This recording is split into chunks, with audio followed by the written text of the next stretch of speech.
Every day, life places two roads before you. One is wide, smooth, comfortable.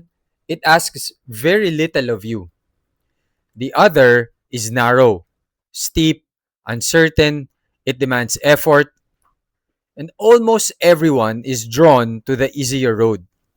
Not because they are lazy, but because comfort feels natural, because struggle feels unnecessary, because the easy path promises immediate relief. But here's the truth most people discover too late: the easy path is rarely the better path. It gives comfort today while quietly stealing tomorrow. The difficult path asks more of you now, but often gives you far more in return. The question is not whether life will be difficult. Life will always ask something of you. The question is, which difficulty are you willing to choose? Part 1: Every path has a price. Many people spend their lives searching for the easiest option, the easiest job, the easiest decision, the easiest way out, the easiest excuse. But every path comes with a price. Avoid exercise and your health eventually sends the bill. Avoid saving money and your future pays the cost. Avoid difficult conversations and relationships slowly drift apart. Avoid learning and opportunities become harder to reach. The easy choice is never free. It simply delays the payment. Life always collects. Part 2: The Two Roads. Imagine standing where a road divides. The first road is wide. It is filled with people. It is smooth, comfortable, easy to walk. The second road is narrow. The climb is steep, the rocks are uneven, and very few people choose it. At first glance, the wide road seems like the obvious choice. But roads should never be judged by how they begin. They should be judged by where they lead. One road leads to comfort, the other leads to growth.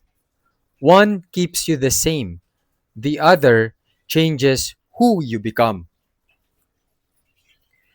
Part 3: Comfort can become a cage. Comfort is not the enemy. We all need rest. We all need peace. But comfort becomes dangerous when it becomes the goal of life. Growth has never been comfortable.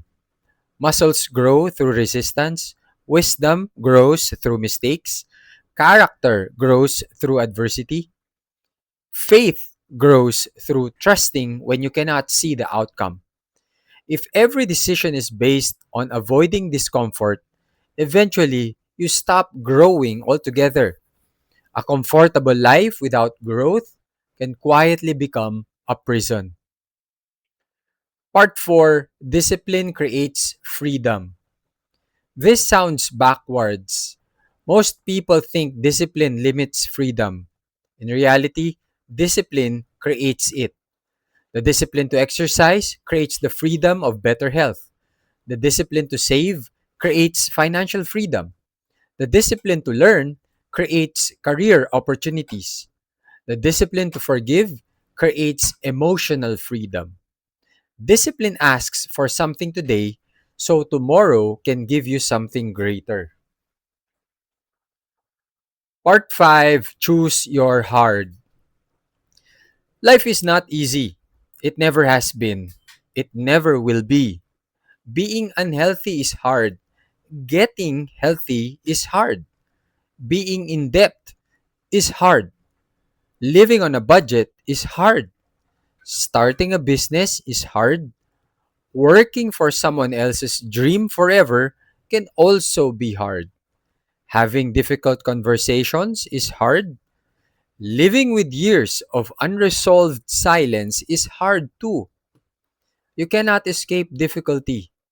You can only choose it. So choose the kind of hard that builds the life you want. Part 6: Small choices build extraordinary lives. People often wait for one big moment that changes everything. But life usually changes much more quietly. One workout, one chapter, one honest conversation, one extra hour of learning, one decision to forgive, one morning you choose discipline instead of delay. No single choice seems extraordinary, but repeated over weeks, months, and years, those ordinary choices become an extraordinary life. Success is rarely one giant leap. It is thousands of small decisions made when no one is watching. Part 7: The Road Your Future Self Will Thank You For. Imagine meeting yourself 20 years from now. What road would that person hope you chose? The one that felt easier or the one that made you stronger? Your future is not built by what you hope will happen. It is built by the road you walk today. Every decision is taking you somewhere. The only question is, are you walking toward the life you want or away from it? So, tomorrow morning, life will still quietly ask you the same question it asked today. Will you choose comfort or growth? Will you choose convenience or purpose? Will you choose the road that feels easier or the road that leads somewhere better? Do not misunderstand. The harder road is not valuable because it is painful. It is valuable because of who it helps you become. Years from now, people will admire your confidence, your wisdom, your discipline, your character. Very few will see the thousands of ordinary choices that built them. But you will know. You will remember the mornings you chose discipline over delay, the conversations you chose to have instead of avoiding, the opportunities you pursued even when they frightened you, the days you chose what was right instead of what was easy. That is how extraordinary lives are built, not in a single moment, but one difficult decision made over and over and over again. Remember this: the easy path offers comfort, the better path offers growth. Choose the road your future self will be grateful you walked.